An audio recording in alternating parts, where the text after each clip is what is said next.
really smart man in my past once said, facts are forgotten, but stories are retold. What is going on, L&M family? Back again with another super awesome interview. I've got to spend time in person multiple times over the past few years with this gentleman. He's been super supportive of the industry, of the learnings and missteps, and of me even, which I super appreciate. And he's probably not going to like this intro, but too bad, because I get to say it. He is a construction influencer, one of the growing number of construction influencers out there. He is a member of the Old Dog community, which if you haven't heard of the Old Dog community, you got to go look it up. They're doing some cool things. Their mission is important. It is one that we need in the construction industry.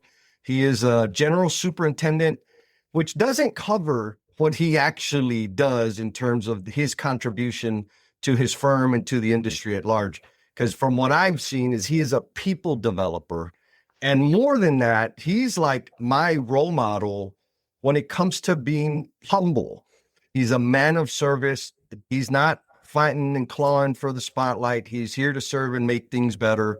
His name is Mr. Boone White, and we're going to get to know him a little bit more.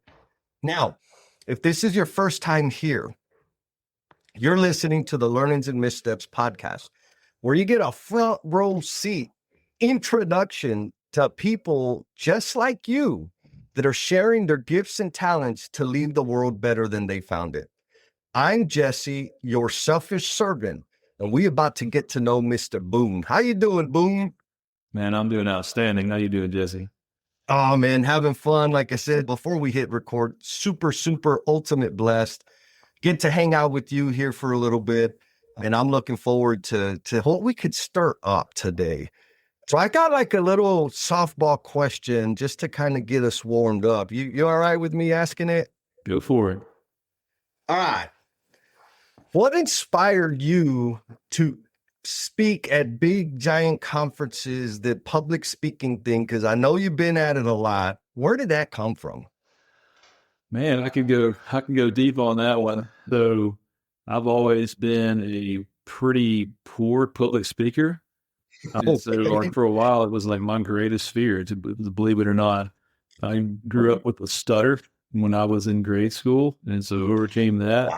And then once I got out of college and started doing a safety meeting every week in front of guys that were twice my age, it kind of, you had to either overcome the fear or get out of there, right? So in doing that, I started realizing, hey, I like doing this. I'm actually decent at it. And then I have an opportunity to reach more people than just a couple if I can go and spread messages like this at these conferences. Wow. So the nervousness, all of that anxiety, like that's all gone away? Oh, it's not going away, but I look at it more as fuel than as a detriment nowadays. Yeah, there's a level of anxiety, but I think it's good. And I think it makes me grow. Yeah, man, dude, serious. So you have a stutter, like that's tough because, you have the pressure. I mean, just the pressure of speaking. I got a big mouth. I feel the pressure and the anxiety. I like to talk, but I feel it. But then there's the pressure of like taking longer to communicate the message or the words you want to get out. And then like the self-consciousness that comes with like, man, I know I have this thing. Like it's just, was it like a compounding pressure when you were working through the stutter? Yeah. There were times where I just had to grit my teeth and get through it. I found that if I'm prepared and practiced, I'm a lot better at getting my message across. There's still times where I can get super nervous and hung up here and there, but the more I do it, the better I get. And, that's all part of growth, right? Learning some missteps. Yes, sir. Yes, sir. Oh my God. Okay. And you also mentioned and I think it's an important message for especially the younglings out there, right? Like facilitating the safety meeting, the toolbox talk is public speaking. Like you're talking to a group of people in front of that. You have their attention. You are center stage. That's your one chance every week to reach everybody and influence safety on the job site face to face, right? Yeah. Yeah. Yeah. I was super young in my career. It was, you had the piece of paper that came with the toolbox talk and you're just reading it word for word. And then after a while, you learn, hey, man, if I can relate to these guys with a story or, maybe do a demonstration on how to use a ladder safely, then they'll remember a lot more. Oh my God. Okay. So let's talk about that because there's a lot of people out there, right? That they're going to go, they're going to read the script and they're going to, okay, move on. And I know I've been in those safety meetings. I'm like, I'm only here so I don't get fined. If there's not a lot, there's no value exchange. I know they're doing it because they got to do it. I'm doing it because I got to do it. How much I retained is very little. And you talked about one, getting comfortable with doing that and then starting to say, okay, this is the foundation of the safety talk, but I'm going to start adding in some stuff. Like how did you go about coming to that formula? And how did you experiment? And the reason I'm saying, how did you experiment to the point you got comfortable is because there's a lot of people out there that are just kind of reading the thing and going through it. And you and I both know if they were to elevate their game just a little bit, it would have a bigger impact long-term for the men and women out there doing the work. Okay. So I guess one of the things that made me want to do a safety meeting better, and again, this is after I had done several where I was just reading the script, and I had to sit through a few where somebody else was just reading the script, and I started looking around, I'm like, nobody is listening to a word we're saying. So then I started even like making up short. Instead of adding, I would subtract, and I would just say, hey guys, if you got to walk away with 2 things today, here's the 2 things that you need to walk away with. We'll make this safety meeting 5 minutes instead of 20. And then if you remember 2 things today, here's those 2 things. I had some coaching from some mentors in my past. It was really awesome. We actually started having this little evaluation, and we would hold each other accountable on the job sites. And one of the things that we learned to do was, hey, tell a story. Even if it's a made up story, a real story is better. But if you can relate it, and a really smart man in my past once said, facts are forgotten, but stories are retold. And Okay. if you can relate a story, maybe make it humorous, maybe make it sad. If there's a real story where somebody really got hurt, then people remember that stuff. Yeah. Yeah. Is it human? It generates connection, right? Human connection. The reality of what I'm living with what you shared is way more impactful than the data, the stats, all of that. Like I get it. I know, I'm a psychopath when it comes to data and statistics. Like I love that kind of stuff, but not a whole lot of people do, right? Like it's the human part is the big deal. Now, speaking to people that are twice your or leading, let's go to the leading part. Leading people that are twice your age. Mm-hmm. What kind of preparation did you have for that? A lot of it was just stumbling through and trying to not look like you're 24 years old and don't know what you're talking about. I found that the more I was prepared, the better I was able to lead those people. And then part of it was just, you got to be a little hard-headed. And construction people are in general hard-headed. And then you'll have some headbutting contests when it comes to that. But I can't tell you how many times in my career where I'm getting away from safety, we're just talking about building in general or, quality or whatever. You have somebody say, well, that's the way I've been doing it for 20 years. Mm-hmm. You look at the specs or the drawings and you say, okay, well, you've been doing it wrong for 20 years. And to say that in your 20s to somebody in their 50s, you'd be ready for some backlash. But you got to have the cojones to call them out sometimes, right? Yeah. It's and it's interesting because people don't believe, a lot of people nowadays that meet me like in my current state don't believe me. But I was not fun to work with. People would just say I was a jerk to everybody. And I believe like 100%, this is one of those arguments that I will never back off of. I think, especially in our industry, you have to have the ability to be a hard ass, to stand firm, to fight, to cut people. That doesn't mean living there all the time, but being able to go there will make you a phenomenally effective leader, as opposed to just, culture and let's all get along and let's collaborate and listen. Like, yeah, there's a time for that. And hopefully it's the majority of the time. But sometimes you got to drop the damn hammer. And if you don't have that skill, it will affect your career growth. What do you think about that? I agree with that. Yeah, we would love to just be all butterflies and rainbows and only talk about respect for people, but only the soft side of things. Yep. But you're not going to be as effective if you don't have a little bit of that authoritarian in you, right? I mean, you have to be the boss sometimes, and sometimes that requires you to call people out, give difficult feedback. Doesn't mean you have to be an asshole all the time, but you sometimes you do got to be firm. You have to drive the mission forward. Yeah. Even if it means hurting for a little bit here and there. And you got to be okay with that. Yeah. I have to be okay with, I'm going to offend some people. I'm going to hurt feelings. I'm going to disappoint people. But if I'm in charge, that's the deal. Like, that's part of the bag. They're not all going to love you. And that's okay, because did we achieve the mission? Did we achieve the outcome? That's what we're focused on. Did I piss you off? My bad. Did I hurt your feelings? My bad. But you pointed something really important, right? You don't have to be an asshole all the time, which is what I did for, 15 years of my career. And it was not fun. Like, I didn't enjoy it, like, in terms of, felt really good about myself. Like, of course, I'm a little twisted, so I loved torturing people and I loved pissing people off.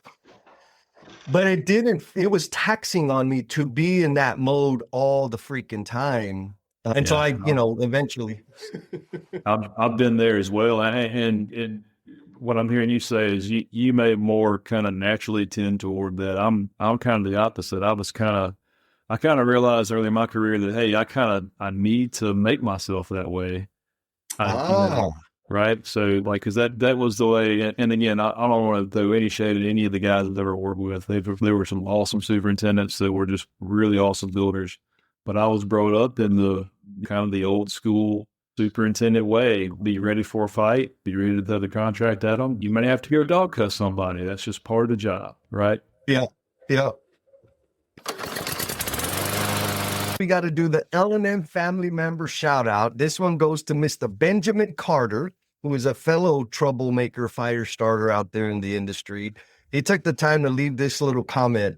He said, if you want to feel uncomfortable, sick to your stomach uncomfortable about how little you're actually getting done and how rarely you pay attention to yourself in the middle of the chaos, call Jesse at Depth Builder. I love that. That is so ultimate. He suffered through the time management for construction workshop. Him and all his superintendents, we had a blast. And yes, it is all about ownership. So that wasn't natural for you. No, it's not. I'm not naturally a yeller and a screamer.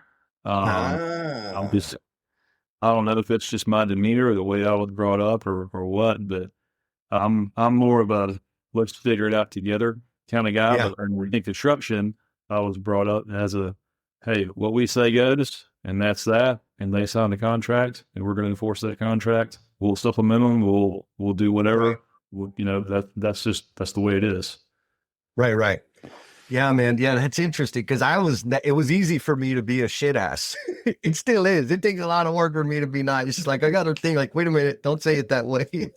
It got into for me over time, but it just like the whole public speaking thing, it took time to make it easier. And then it got to where I started learning about lean and all the things that go with it. And then the first few years of doing this thing we call lean, I had to break some bad habits. I still have some bad habits. I still have that old superintendent that comes out every now and then. But yeah, you're brought up one way and then you find a better way, but you still you still have to stop and pause and repent every now and then, you know.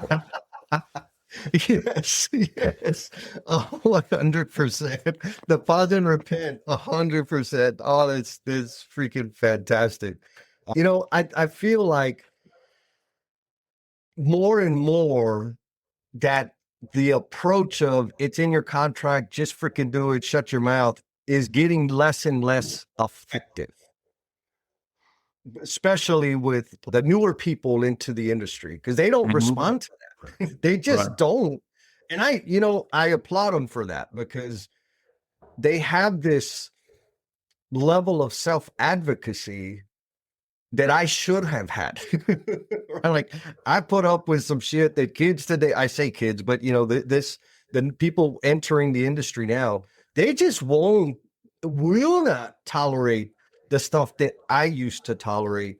And I think it's extremely valuable. I also will say that in a lot of cases, it's like, no, I'm not going to feel sorry for you because you got to take your cat to the vet. Like, get the hell out of here. We got a job to do. Yeah, there's levels there, right? I mean, yeah, the younger folks in the industry now, they are, I guess, pushing back, or I guess, I don't know, waking up, whatever you want to call it, and they're like, hey, this is not fair. But then there's also there's a little, you can go too far. Like, all right, Yes. you're a little off the deep end with the mental health days here. Yes, sir. I concur 100%. So people, don't go after Boone, come after me, because like, with it. Yeah, mental health is important. I'll say that. But yeah, there's a balance to everything. We are still in construction, and we have to get the job done. 10-4. Well, and I think, like, what I see happening, I've been able to see over the year. I mean, I started back in 1995, right? In the 1900s, boom. And what I see happening is you have, like, it's the perfect storm. We have an exodus of experience leaving the industry, which is not news. I knew it back in 1995. It's why I decided to get into the apprenticeship program, because they said there's 4 plumbers leaving the industry for everyone coming in the state of Texas. And easy math, I'm going to make a lot of money in 10 years and more and more and more. That's not a surprise. People are pretending like it is. So we have the mass exodus. We're having fewer kids, like, people in general are making fewer human beings to do the work, and have been making fewer than they have in the past.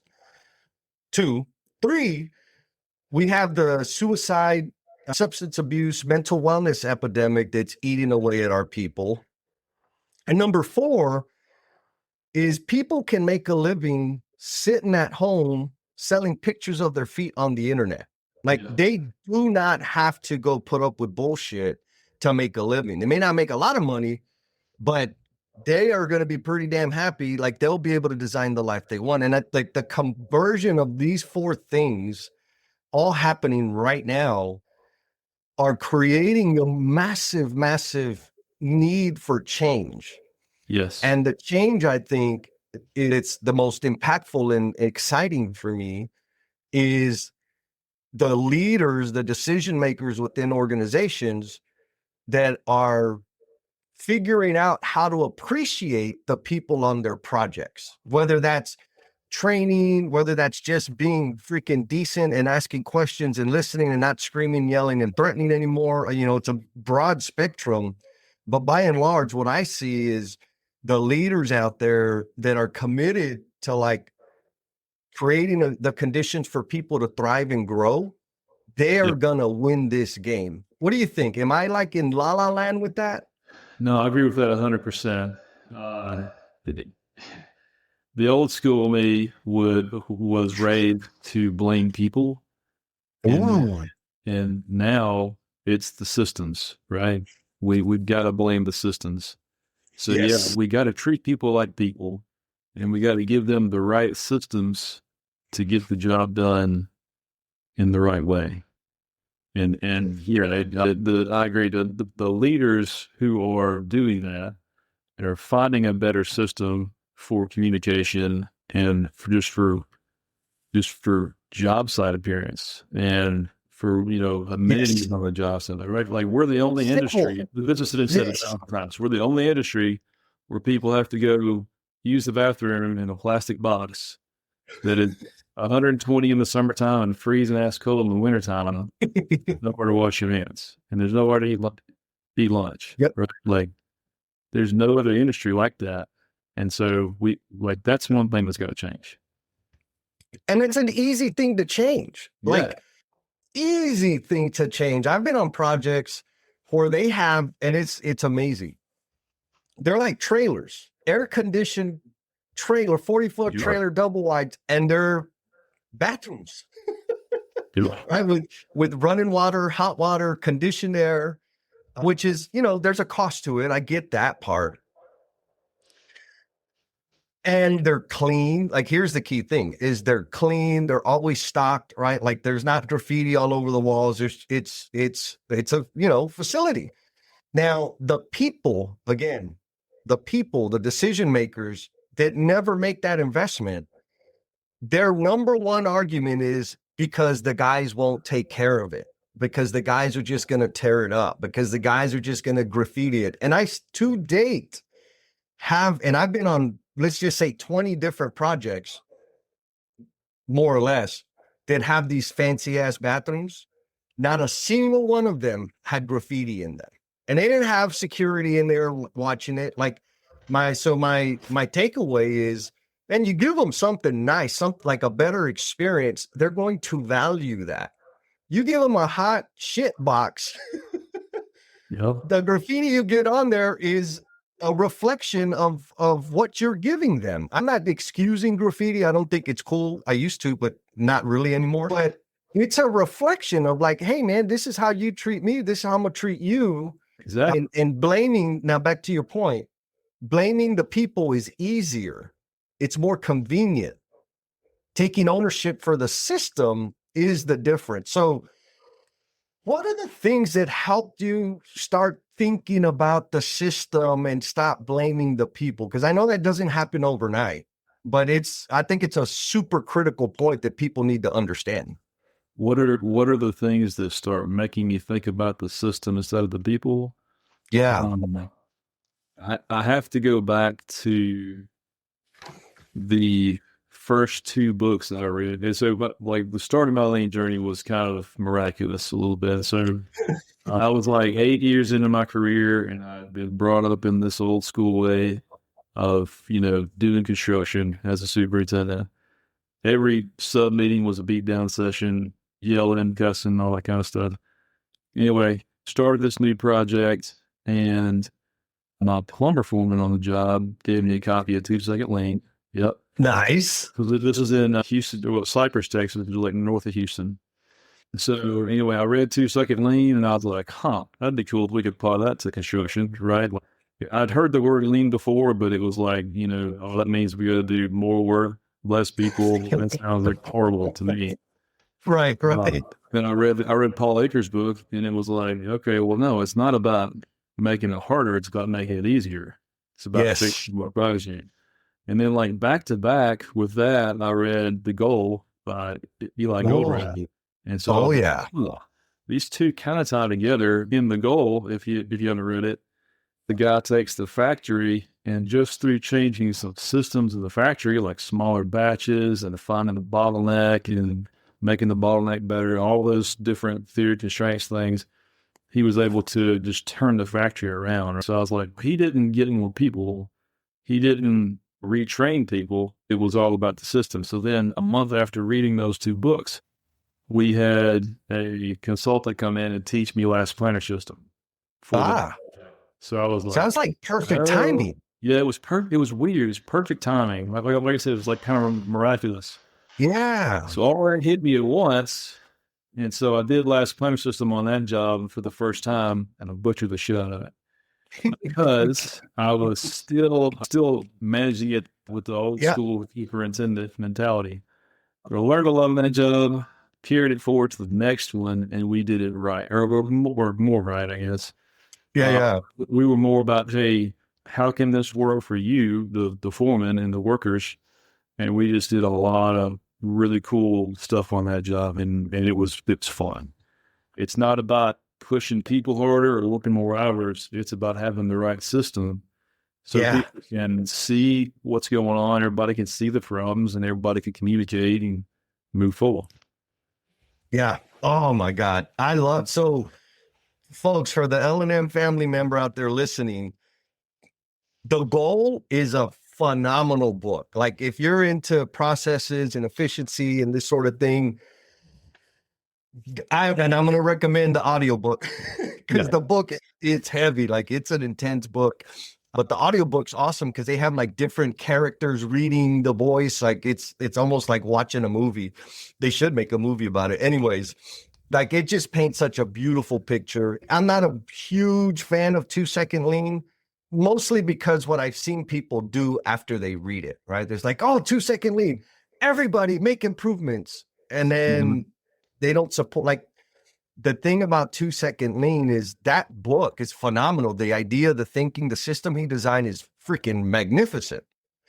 But what happens, what I've seen happen is people read it and they think they can just start doing that. And that book is a snapshot after years of changing the leadership behaviors, of building a reinforcing system that cultivates that type of innovation. And so people want to start there and it's like, oh, you're going to cause more problems than that. But anyways, it is a good book. It's a good one to start the fire. Now, you mentioned you did last planner system on that first project and you butchered it, which I applaud you again for your humility and ownership of saying, I still had some habits. And so how many people do you know, Boone? Because I know you're super active in the lean construction community. How many people do you know that got it right the first time? Zero. I've never talked to anybody. Well, there's probably some people out there who were doing it on a project with somebody who was already experienced. So they haven't experienced it done badly. But everybody I know who like learned about it and then tried it out for themselves the first time, just totally butchered it. Because we're coming from a weekly sub meeting, just using CPM schedule, just trying to force dates on people, coming from that mentality into a system that is supposed to be like, hey, let's collaborate. Right. Help us figure out the handoffs, help us figure out your durations, and we can figure out, what kind of zones we need to do. Like you're going from a dictatorship to a democracy, but you still have a mentality of a dictatorship. Yes. So it's like, oh, okay, here's a new system that we can manipulate people with. Right. Yes. That's exactly what happens is like, okay, look, we have a new system where, okay, these guys are going to put all their schedule on sticky notes. Well, now we can take that and we can roll it up and beat them over the head with. Yes. They weaponize it. Oh my God. Oh, I love, I'm saying there's two people that I know. Actually, there's one person that I know that she was introduced to being a superintendent using the last planner system. Like she was an assistant superintendent. She was on a project where they were doing it. She got her own project. She was, and I remember I was there to observe and kind of give feedback on their coordination meeting. And they had a pull plan, like, they were doing different things. And I was like, man, she was rolling like she'd been doing it for 20 years. And so I asked her, I was like, how long have you been doing this? She says, a year. Or like a year. I was like, what do you mean a year? I'm thinking the last planner system. She's talking about being a superintendent. Wow. That's exactly what I said. I said, so how did you run work before you started the last planner system? She said, what do you mean? I was like, well, like before the year that you've been doing. She's like, oh no, I've been a superintendent for a year. Like this is what they taught me. This is what I do. I'm like, oh my God. And I was like, okay, have you been on projects that didn't? She's like, yeah. And I don't understand why people do it that way. And so, she and I got to talking. She was up in Denver And what my big takeaway was kind of like you said, she didn't have the experience of running it with an iron fist. And so she was introduced to leading and coordinating work collaboratively, and it fit her naturally, right? So there was like the friction, and maybe here's the big point, is there's an identity shift that has to happen. And that's the hardest part of going from running work the way we used to run it to doing it more collaboratively. And I think that's the rub where people get in their own way, because you got to kind of let go of the reins a little bit. But you're still in charge, right? You're still accountable for the outcome, but you're inviting people in to contribute. And that behavior, it's a difficult thing. Hell, when I got introduced to it, I was like, and you used the perfect words, like, oh man, this is going to be perfect. That all the tools I need to be more efficient in manipulating people. Because that's what I did. And I think the key for me, because I did it that way for a long, long time, was the lean champion. And it was just all about efficiency, output, so I could get bigger bonuses. That was my primary objective. And then I figured out, like, oh, wait a minute. If I use the same things in a way to make their life easier, I have even better outcomes. Oh, crap. I've been doing it wrong for 10 years. And that's counterintuitive to people who come up the old school way, right? I mean, when you're taught, hey, it's you against them, done. Let's go. But then when you start realizing, hey, it's not you against them, it's all of you against waste and inefficiency and safety standards and all that. I mean, man.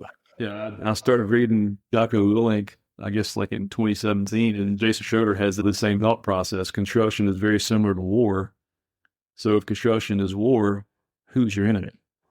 Right. And you'll have guys say, oh, the architect or the owner or the inspectors or subs or whatever. No, we're all after the same goal, same mission. The only thing that we're trying to eliminate is waste, variation, and safety hazards. Yeah. Those are the enemy. I love that. Wow. I really like that. I'm going to steal that, Boone. Got to give it to Adrian Schroeder. I think he coined it first, but yeah. 10-4. Oh, man. Okay. Now, you're with ICM Construction.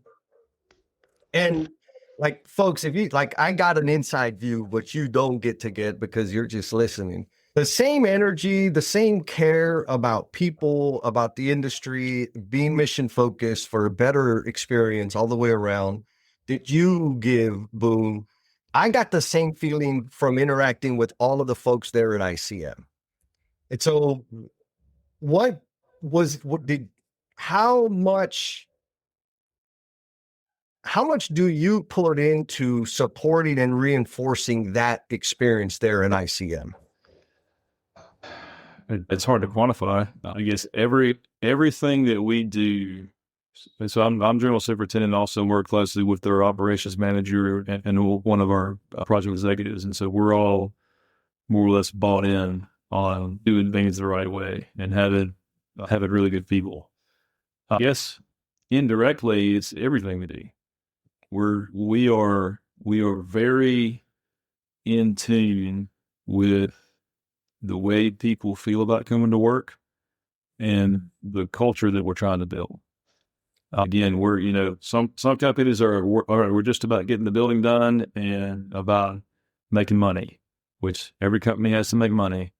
Yes. But also, with what you've seen at Align Academy and the way we're investing in our people and we're trying to promote from within, and we're very hesitant to hire anybody who is not really similar or has similar thought process and culture to us, because we don't want to hurt the culture that we have. So again, we're not worried about being the biggest. We want to be the best. You do have to. Every company has to grow to give your people in that company upward mobility. You can't be stagnant. But we don't want to be doing $1 billion worth of work in 5 years. That would be our culture would not be the same if we did. Sure. I love that. We're all very bought into the way that we're doing things, and we're all bought into making life better for everybody on the job site.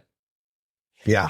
Yeah, man. It's apparent. I've seen it. I mean, I haven't been to any of the job sites, but just all the people I got to interact with is like, oh, yeah, we got some like-minded people with the mindset that I share and appreciate. Now, you haven't been at ICM your whole career. How much did this culture thing play into you deciding to go to work for ICM? Yeah, I've been at ICM for 6.5 years now. So I spent about 12 years with another company who was a great company. I don't know if I'm supposed to say their name or not, but they were a great company. They taught me how to do construction. They also taught me how to do lean in the last years I was there. So like they were on a lean journey in their own right. What brought me to ICM? So ICM is in Oxford, Mississippi, which is where I was born and raised. And if you've never been to Oxford, man, it's just kind of a special place. Like it's like Mayberry. So it's safe. It's everybody's just down home, laid back, a little bit slower pace of life. I was living in Houston, Texas, and I love Houston. I hope nobody in Houston gets upset with me at all. I loved it there, except for the traffic, obviously. But Houston is an hour from Houston, and that's like almost any big city like that, right? You're in the truck, sometimes half the day feels like. And then even like taking the kids to daycare or to wherever, it was like 25, 30-minute ride. And so it was just a rat race. So anyway, me and the wife decided to move everybody back here where I'm from. But the reason I chose ICM is I've known the owner of ICM since, I guess, around 2007. And we actually went to the same college. He did graduate a little bit ahead of me, but he is just a solid stand-up Christian human being. He really cares about people. And I knew that if I came here, I would be able to influence the culture in Mississippi, which from a lean standpoint is a target-rich environment. Nice.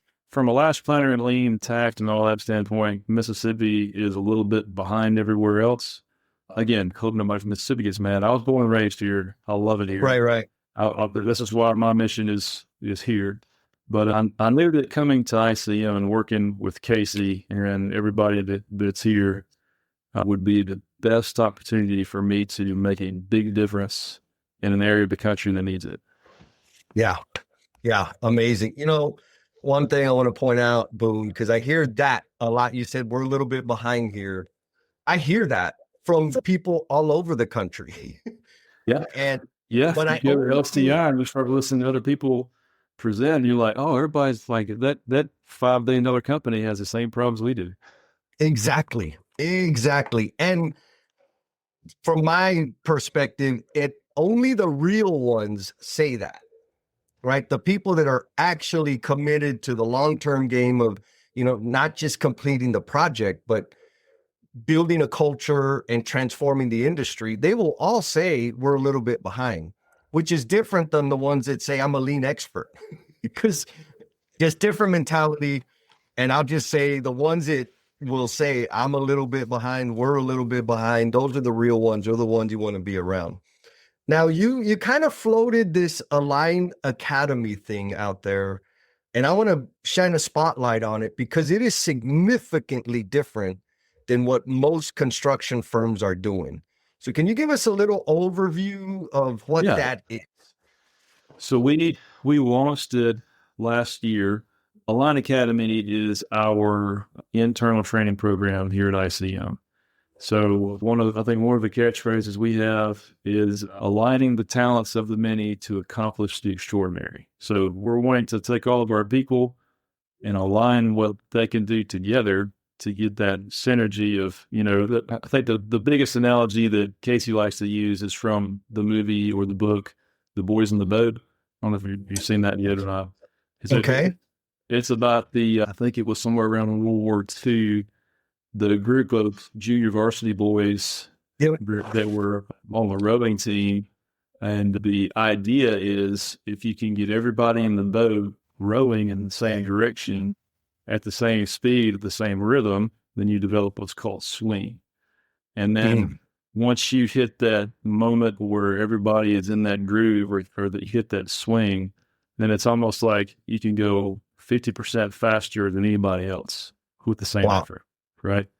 So that's the idea behind Align Academy. We're trying to align our team to get into that swing motion. Nice. So yeah, we launched it last year. Alice, who you've met, is our heading it up for us. He's our head of people and culture. And we'll have one big, either half day or full day class every month. But then we'll also have like some of these field targeted trainings where we'll go to the job sites and do some specific trainings for specific teams. And then we also had a group of young guys that we were training last year, and they named themselves the Lean Outlaws. And so we were just trying to get those young guys brought up as quick as possible, because that's where we have the gap, right? We've got some older, more seasoned superintendents. They can matter if I say older. And then we've got a solid group of up and coming project engineers and assistant supers. And we don't really have a whole lot of these like mid-level superintendents. So we got that gap, at least at ICM we do. We probably have it everywhere else too. Yep. From what I've heard. And so we're trying to get those guys running. But anyway, across the board, whether it's safety, schedule, quality, or anything to do with budget or leadership or relationships or lean, we're always training on something.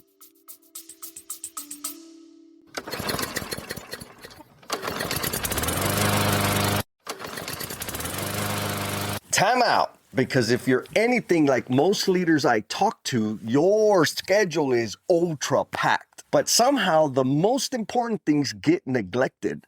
And that most important thing is you. You're juggling projects, people, deadlines, and meetings. And somewhere in there, your own priorities get pushed aside. They get on the someday list. That's exactly why I created the Self-First framework. It's a simple system designed to help leaders create space in their schedule to focus on the most important and impactful things and execute consistently without burning out. I put together a free live training where I break down how the framework works and how you can start applying it like right now. So if you're curious, there's a link in the show notes where you can check it out. All right. Let's get back to the episode.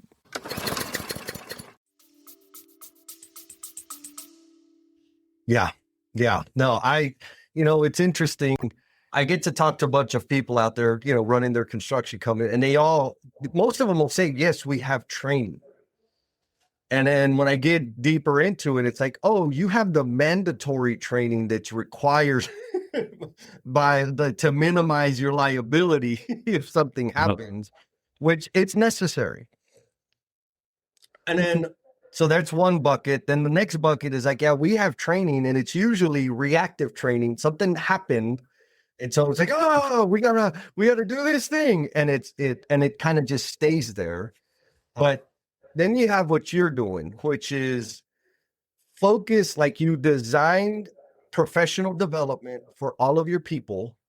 You bring them in off the job for half a day or a full day to do like professional development that is relevant to their career growth, that is relevant to business performance. And it's not just the scheduling, like it's not just the tactical stuff. It's also like the human skill, like I call them obituary skills, like the skills that everybody's going to remember you for. Not the skills that go on the resume. And you also, y'all also bring in outside wackos to come in and facilitate the training. The reason I say wackos is because y'all have brought me in. Yep. And so did y'all do some research or chat GPT and say best practices? How should we create this professional development for our people? Like, how did y'all get to the recipe that y'all are at now? That's a good question. I don't think we used AI to help us get to it. I mean, we probably used AI to like help us generate or help us develop some internal trainings. But as far as like the overall program, I think a lot of it came from me and Brian, and a lot of us read a lot of books, anything from good to great to, like I said, reading Jocko's books or any book on leadership. Or we started seeing a lot of these books that if you can get your people trained up, then everything's a lot easier. A lot of these books would give you almost like recipes for how to do that. And so I think the Align Academy is a derivative of just a lot of stuff that we've learned in our level and that we want to make available to all of our people. Yeah. Yeah. Amazing, man. And again, just in case the listener didn't hear it, this is not online self-paced videos. This is definitely learn that. You tried that, huh? Yeah. Well, yeah. So before we got to the Align Academy, we had a training program, and we were using like Miro boards, which is kind of like with mural or like online whiteboard, basically. And we thought, hey, we'll just put all this training on an online whiteboard, and we'll just copy and paste it and assign it to each person, and then we'll just expect them to do it. And so it was the online, self-paced, do it at your own will training, and it was not effective.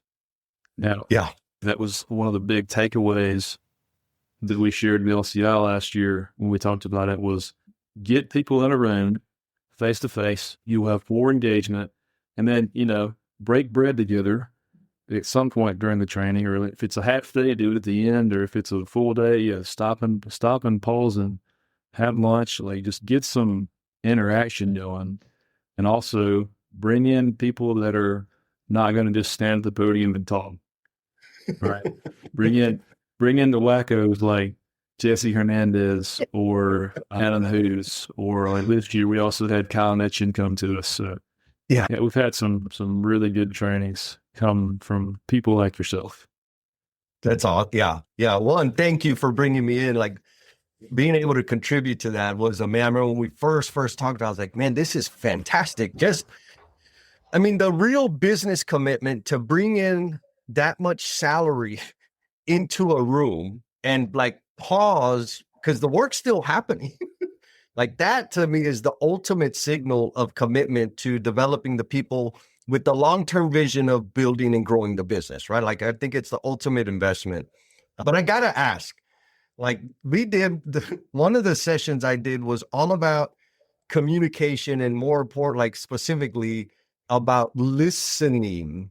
What did the group think about that? Because I know it was uncomfortable for a lot of us and we all struggled with it. What was the takeaway there?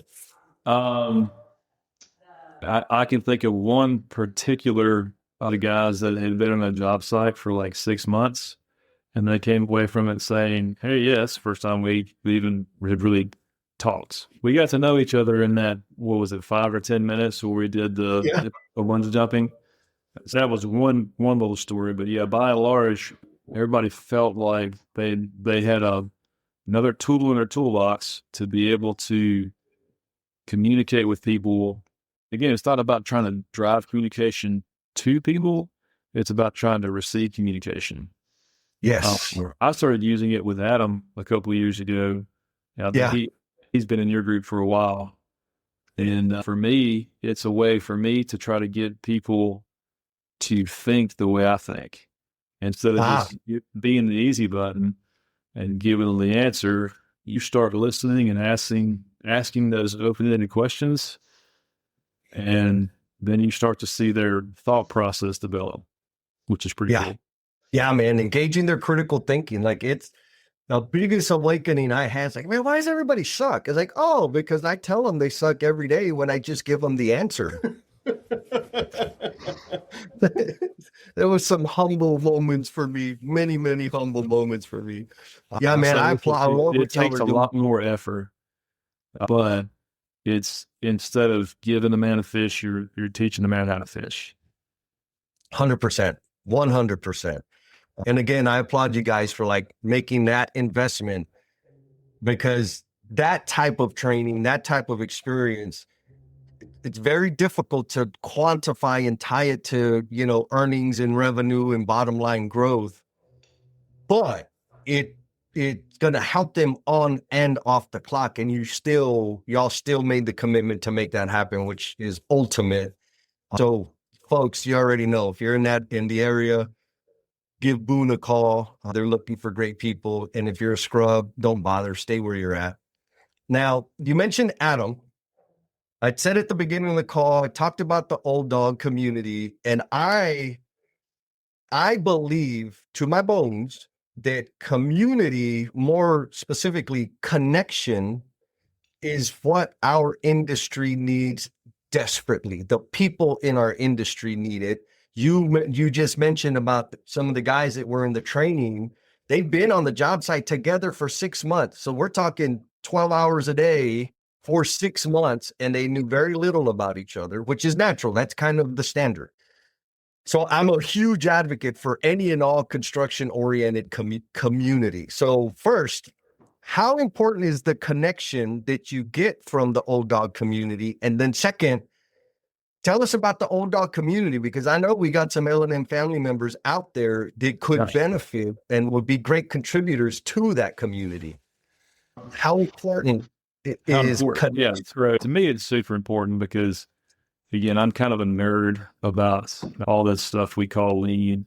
They're just my people, right? You know, they're just like you and Jennifer have your tribe. Like, yeah, this is my tribe. I've been working in the industry for, I guess, almost 20 years now, and I've found the people that think the way that I think, and we can bounce stuff off each other. We can talk about our issues and get feedback and get advice from each other. And also, what the Old Dogs is I think we have 54 members now. It's a group of like-minded superintendents that have kind of come up the old school way, but then have learned how to do it the new school way. And so we all have a heart for people, but we have a lot of experience in building. And we know that everyone coming into the industry, there's either 5 to 7 people leaving, right? Yes. Yeah. So we've got to transfer this knowledge and this wisdom to the people that are coming in. And so that's the main point of the Old Dogs, is move the ball forward in knowledge and in doing things the right way, and also help and support each other. And when we're trying to do that in our own little areas of the country. Yeah. But yeah, I mean, like, there's the pop-up stuff that happens all the time. Like there's scheduled stuff like lean coffees. I think you did a learning a couple of months ago. Oh yeah. Once on social media, we had a guy named Marcus that was on. He did a couple of weeks ago talking about AI and construction, and so we're always learning. But then we'll also have some pop-up things where, like, somebody will reach out to somebody else and say, "Hey, can you help me figure out this tax plan for my project?" And so we're like, "Yeah, we can do that." And then we're like, "Hey, does anybody else want to join in?" So we'll just have a pop-up training, on a Thursday, and we'll help that guy figure out tax for his project, and then everybody else will come in and learn. But also, you've got some guys that have been doing tax for 10 years now that, which is way longer than I have, and so I'm learning from them. So it's it's a really cool just community that is all about helping each other, but also helping anybody who wants to come through. Yeah, amazing. Again, I applaud you guys for doing the thing. Super important, and the impact is just going to continue to grow. That the element of like helping people, real life, the pop-up stuff, freaking magic. Like magic. We absolutely need that. All right, man. So are you ready for the Grand Slam question? Go for it. All right. Closing question. And I'm excited about your answer because, like I said, you are somebody I look up to in terms of, I wish I could be as humble as you. Someday, maybe. Embarrassing me. Come on. Well, and the impact that you've had in the industry, like the way you carry yourself, the things you focus, you're extremely consistent. Clearly, you're committed to improving the lives of the people that work for ICM and beyond that. Like, that's the super impressive thing. So that's why I'm excited about what your answer is going to be. So here's the question. What is the promise you are intended to be? The promise I intend to be is I want to change the way construction is done in Mississippi in a few different ways. One, I want to be the promise that normalizes the better treatment of people on the job sites and stops blaming the people and starts influencing the systems for blaming the systems. And two, one of the biggest systems we have in Mississippi is the bid laws. If I could change some of the laws or the way the laws are written around publicly bid work, which almost requires you to design, bid, build, and pick the lowest bidder, which is really hurting. It hurts owners, it hurts companies. If I could somehow influence the bid laws in Mississippi to allow us to have a more collaborative delivery method for public work, that would be an awesome promise. That would be, especially public work, bro. That's true everywhere. Wow. Yeah. Oh, man. Well, Mr. Boone, I appreciate you for speaking into my life and allowing me to contribute to your mission, my man. Folks, you're on LinkedIn. Where should we send people? They want to go work for you or connect with you. Where's the best place? Our website is icmllc.ms. Find me on LinkedIn. If you can't find our website, you're just searching ICM Construction Mississippi, and I can get you to where you need to go. But we're always looking for good people who have a heart for people and have the right mindset for the way we like to build. Bam. 10-4. Did you have fun? Had a great time, man. Hell yeah. Before you go, I want to thank you for spending part of your day with me. Your time and attention mean a ton, and it's because of listeners like you that this podcast even exists. If you enjoyed today's conversation, make sure to subscribe to the Learnings and Missteps podcast so you never miss an episode, and you get extra credit if you share it with your friends. Also, if you want even more insights on leadership, personal growth, communication, all those fancy magical things, you can sign up for my newsletter on LinkedIn because I got a newsletter that goes out every single Monday. All the resources I share there are designed to help you put yourself first so that you can leave this world better than you found it. There's also a digital copy of my book, Becoming the Promise You're Intended to Be. And it's sitting there waiting for you on my website. All you got to do is do the click and do the download and you get the free PDF. And if you want even more bonus points, share that PDF with somebody you know or the family of somebody you know that is currently struggling with self-destructive behavior. That would be the ultimate gift for me. While you're there, do some exploring of the trainings, workshops, and services that are designed to enhance your performance at home and at work. Just click the link in the show notes to check it out. Thanks again for listening. Take care of yourself, and I'll see you on the next episode. Peace. Before you go, I want to thank you for spending part of your day with me. Your time and attention mean a ton, and it's because of listeners like you that this podcast even exists. If you enjoyed today's conversation, make sure to subscribe to the Learnings and Missteps podcast so you never miss an episode, and you get extra credit if you share it with your friends. Also, if you want even more insights on leadership, personal growth, communication, all those fancy magical things, you can sign up for my newsletter on LinkedIn because I got a newsletter that goes out every single Monday. All the resources I share there are designed to help you put yourself first so that you can leave this world better than you found it. There's also a digital copy of my book, Becoming the Promise You're Intended to Be. And it's sitting there waiting for you on my website. All you got to do is do the click and do the download and you get the free PDF. And if you want even more bonus points, Share that PDF with somebody you know or the family of somebody you know that is currently struggling with self-destructive behavior. That would be the ultimate gift for me. While you're there, do some exploring of the trainings, workshops, and services that are designed to enhance your performance at home and at work. Just click the link in the show notes to check it out. Thanks again for listening. Take care of yourself, and I'll see you on the next episode. Peace!